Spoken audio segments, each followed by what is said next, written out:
Martial Art Red Flags, Part 11. This one I've shot a few times because it's hard to get it all in 3 minutes, but I'm going to try, and it's that all martial art organizations, in one way or another, or certification bodies, are a cult.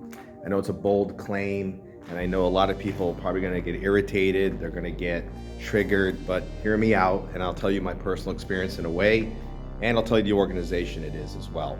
So the thing with a martial art organization is they give you the concept of unity, that you belong to something bigger than you, spirituality behind it if you want, and they're there to help you. And you join when you're a member, like say a white belt, you join this organization because the studio is a member and you want to get your certifications, you want everything to be valid through that style or whatever. You progress through the ranks, you get through the ranks, and then you start noticing as you get close to black belt, things are a little different. You notice there's other versions of that style, other versions of this style, and they all came from the same root, but for some reason they're not all together and have different organizations. And now you go through black belt, you get through the higher levels, and you don't see it as much till you get to maybe third degree black belt. Then eventually you start to open your own studio and you see the politics and all the nonsense and the bullying and stuff that happens because the certification body has to keep you in their place.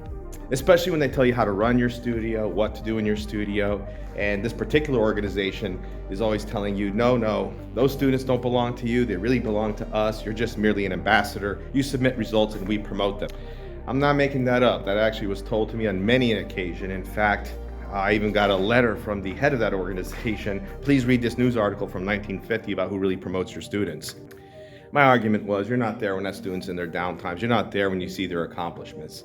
You're sending me a certificate with permission, and that's really just bullshit if you ask me. But here's where it gets to be a problem.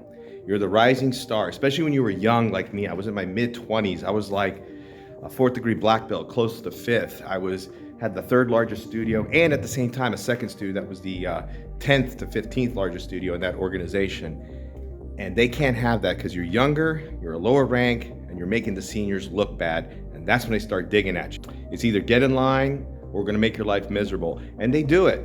And some people unfortunately get in line, and some people like me said, fuck you, I'm out. I don't need this bullshit. And they'll even come back later, years later, and create something called like a heritage program because we messed up, guys, come back in, come back. We want to be a big happy family again. And then they changed the tune and said, well, really, we just want you to rejoin us and have us as your leader again. I can't make that shit up. And that's why groups like the Mudokwan and similar groups, all cults, they just want your money and they just want you to fall in line. Don't do it.